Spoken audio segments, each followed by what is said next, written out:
Hey, we back. Day 4, life lesson, personal life lesson number 4 of mine. Never the victim.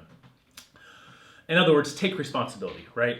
A victim mentality breaks down in sounds like, bad things always happen to me, and they're going to keep happening because it's out of my control, or it's their fault. It's the blaming of the circumstances and never owning up and taking responsibility, right? It's refusing to put forth any effort to change because you know it's going to fail because it's out of your control.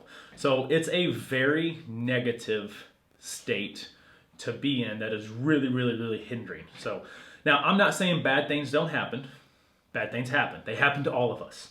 And it's our response to the bad things that makes all the difference, right? So this goes all the way back to when we were kids growing up. And when we were kids growing up, when we didn't get what we wanted, we cried, right? We're at that store, we want the candy bar, we want this toy, whatever it may be. We threw a fit in hopes that our parents would feel sorry enough for us that they break down and they ended up getting us that toy or that candy bar or whatever, right? So parents on the line right now, mom, dad, you might have went through it this morning. You're like, yep, that was me this morning. That was me yesterday, right? So growing up, we never really shed that instinct that we developed, right, as a kid. It still lingers. It just presents itself in a more adult way. It presents itself in less of a childish way, right? You can be talking to someone for a minute, 5 minutes, 10 minutes, and you can quickly understand if they have a victim mindset, right? If the world is just raining down, it's coming down on them, right? They are so busy that they can't do X, Y, Z, and they're always so tired, and just that poor me type of mentality, right? That mindset makes you look helpless. It makes you look weak. It is weak, and I guarantee that it won't help get you where you want to go. I learned this from a previous relationship, and this is personal, but I don't mind sharing. This is years ago, a girl that I wanted to marry ended up cheating on me with her boss. And I can confidently tell you, it absolute wrecked me for a severely long time. I could not wrap my head around it. Finally, someone close to me asked me a very important question, and they asked me, how does being the victim change the situation? And I didn't have an answer outside of, man, it doesn't change the situation, right? So what would change the situation is taking responsibility, is moving forward, right? So when you're playing cards, you make the most out of the hand that you're dealt, and then you move forward, right? Chris Rock actually has a great story about a car. I'm not sure if it's his car or just a car, but whichever, breaks down on the side of the road, and no one's stopping to help, right? That which builds to the frustration, right? You're already in a not so fun circumstance, and people not stopping by, it adds to the frustration. We've all been there, whether you've been the car that's broken down or you've been the inconsiderate people driving by because you're too busy and you have to get somewhere you need to go. Then he begins pushing his car, begins to start pushing it, and suddenly, what happens? All kinds of people pull over to help start pushing, right? You see, naturally, people want to help people that help themselves, right? So having a victim mindset, you never want to help yourself. I can remember when I first found out about the story of Bethany Hamilton, and she comes to mind. When I think about never being the victim, right, I think about her.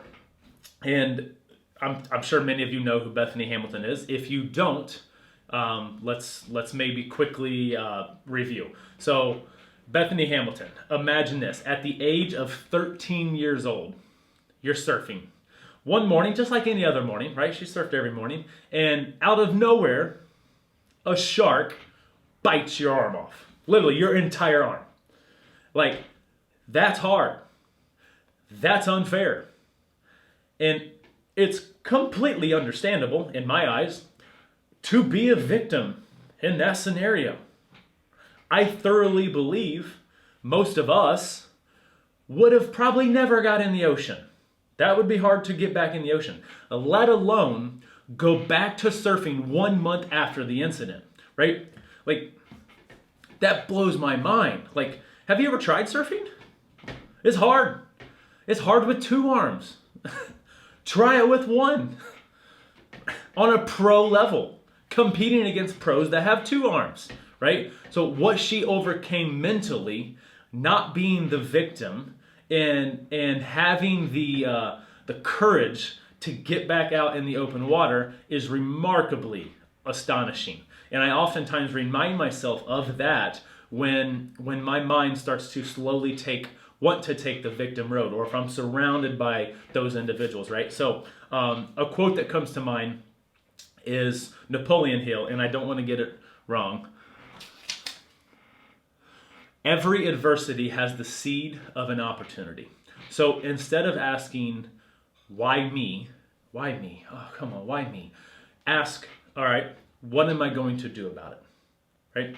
You see, Oprah Winfrey could have easily caved into her upbringing. She could have easily continued down the path of being the victim and letting that control her entire mindset. You see, Oprah was raised by a single teenage mother. She was raped when she was 12 years old. She wasn't able to read or write growing up. She had no formal education when she was being raised, and yet she still overcame all of that to become one of the richest women in the entire world, right? So that is getting over a victim mindset, right?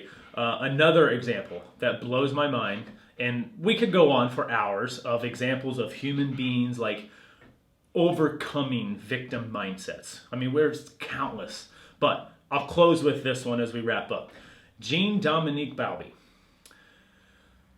Probably never heard of him. If you're into books, maybe you have heard of him, but he was, I don't know what year, but he used to be the editor of Elle magazine, which was in France. And he suffered from a massive stroke.